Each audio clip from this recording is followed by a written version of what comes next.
забони русиро асхит кунанд ва фарҳанги русияро низ асхит кунанд. чӣ хеле ки медонед дар Федератсияи Русия ва боз барои чандин ҳуҷҷатгузориҳои дигар ба шумо картаи Душанбе Сити рӯй мекунанд. 95% муҳоҷиро регистратсияшон дар дигар ҷойҳо дар қайди дигар ҷой. Ассалому алайкум ба ҳама тамошобинони барномаҳои канали Юрист TJ. Тамошобинони азизу гироми қадр, чӣ хеле ки медонед дар конкурс аксияи солинавӣ карда будем ва имрӯз охирон рӯзи аксияҳои дига аксия намекунем. мо нафарҳое ки мехоҳем ба аксия билет харидорӣ кунен, марҳамат видеоша тамошо кунен ва бахти худтона санҷида ҳатман билет бихаред. Ассалому алайкум бародарони азизу гироми қадр. Имрӯз да конкурсе ки каналда рафтесай аксия барои шумо ба 1000 рубл 10 дона билетон метиҳем. Да конкурс шоҳҷоизаҳо Camry D, Camry C ва 199. Ин ҳамин номерое ки дар рӯи экран дидесен, дар ҳамин номер картаи Сбербанк ҳастай. Сбербанк ба номи Муҳаммаҷон меброя. Сумта мепартой ва дар ҳамин номер WhatsApp ҳастай. Бо дар WhatsApp-аш чекта рӯй мекунӣ.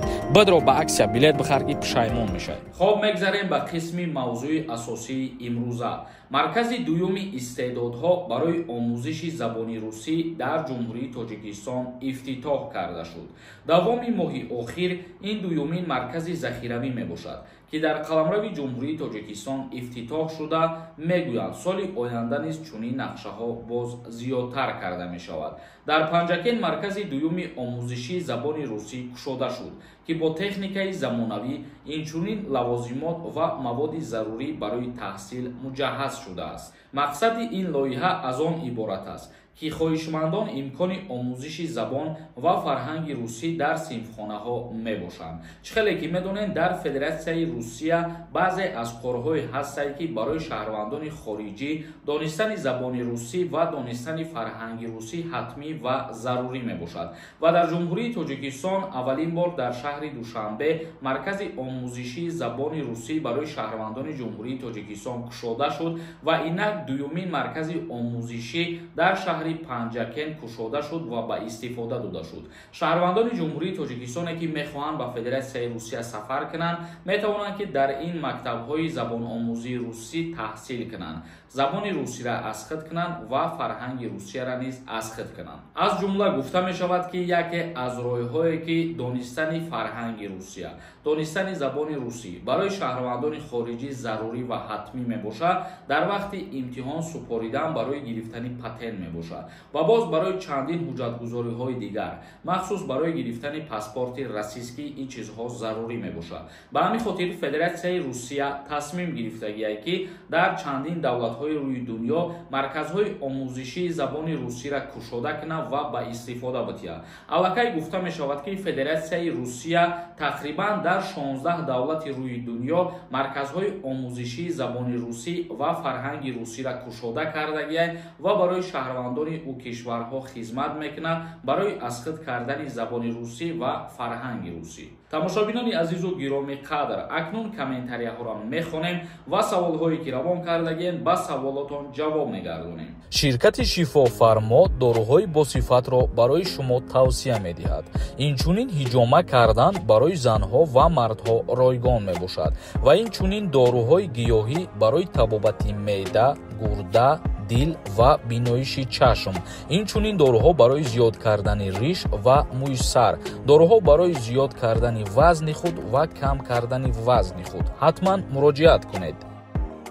Як кас нависонда ассалому алайкум. Бозӣ кай сабт мешавад ака? бозии мо оли билетош тамом шидагӣ нест бародарои азиз. Ба ҳамин хотир ҳар як нафаре ки тамошо кардесен аз ҳамирӯза аксия шумо бидроед билети бисёр бихарен, мо тесар финала аниқ мекунем. ҳаракат кунен барои ҳамин соли нав як вақти худтона бисанҷед соҳиби ягон призи хуб мешед. Ошхона тиҷаи нависондай ака барои ҳамин трудовой договор дар куҷо ба қайд мемонем. вақте ки шумо шартномаи меҳнатӣ кардани мешен ба ҳамун ҷое ки шумо кору фаъолият мекунед, мисол шартнома мебандед, ӯ шартномаи шумо бояд дар қайди УМВДи Федератсияи Русия ба қайд гирифта шавад. як каси дигар нависондаи ака аз Тоҷикистон биёӣ ба Москва ё подмосковӣ то чанд рӯза метавонӣ барои патент ҳуҷҷат супоридан медонем. Пешакӣ раҳмат. Барои ҳуҷҷати патента торӣ кардан шаҳрвандони хориҷӣ то муддати 1 моҳ ҳам муҳлат доранд. Аз 1 моҳ ки зиёд шид аллакай ҷарима месупоранд. Як каси дигар нависонда ассалому алайкум ака. Як савол доштам. Агар военни билет надошта бошӣ, ЗАГС кардан мешавад? Бале, нафарҳое ки военни билет надоранд, ЗАГС кардан мешавад. Як каси дигар нависонда ай Тоҷикистон чӣ хел билет гирем? Ответе. Нафарҳое ки мехоҳед аз конкурси мо аз Тоҷикистон билет харидорӣ кунед, шумо дар ҳамон рақамҳое ки мо мондагием WhatsApp-да менависонед, ба шумо картаи Душанбе Сити рӯй мекунанд. Авто тиҷей нависонда. Ҳамин регистратсия дани база дошта бошад, аммо дигар ҷода зиндагӣ кунӣ.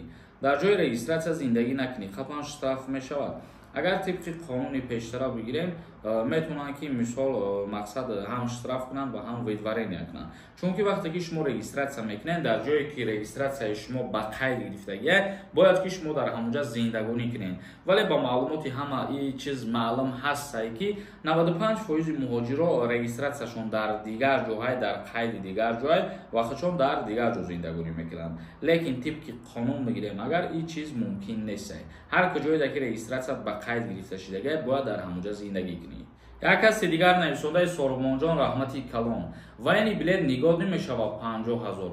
Не, военни билети алтернативӣ 51 000 сомонай ва ҳамон нафарое ки 2 сол хизмат мекунанд, чихели военни билете ки мегиранд, ҳамин пуле ки пардохт мекунед, шуморо ҳамхели военни билет мегиред. Як каси дигар нависондаи ассалому алайкум ака.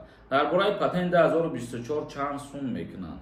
Дар соли 2024 нархномае ки пешниҳод мешавад, як 3-4 рӯзада ба шумо пешниҳод мекунем, ҳамаи шаҳрҳоро худо розӣ бошад мегем. Як кас нависондаи ассалому алайкум ака. Мара дар автобус штраф кардагианд, ай 7 моҳ зиёд шудагиай. Мақсад запрет ё ягон проблема дорад? Вақте ки шумо штрафа пардохт намекунем, бале, ҳатмияй штрафа пардохт кардани шумо. Тамошобинони азизу гиромиқадр, то барномаҳои дигар, худованд ҳамаи мо шуморо нигаҳбон бошад.